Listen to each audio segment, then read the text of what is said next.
মহা তপস্বিনী সুবল কন্যা, আমি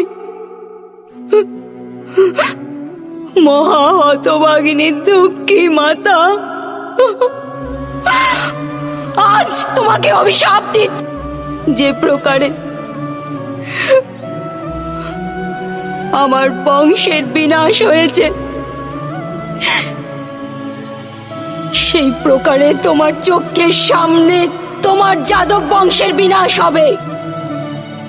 পশুর ন্যায় সমস্ত যাদব একে অপরের রক্ত পান করবে, আর বাছুরের ন্যায় সমস্ত যাদব বালক ক্রন্দন করবে।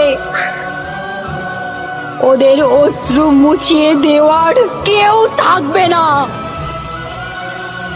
তোমার নগরীয় সমুদ্রে নিমজ্জিত হবে, আর তুমি কোন জঙ্গলে একলা অশক্ত এক বৃদ্ধ পশুর ন্যায় এক শিকারীর হস্তে তীরবিদ্ধ হবে। এক পুত্রহীন মাতার হৃদয় থেকে নির্গত অভিশাপ কখনো বিফল হয় না।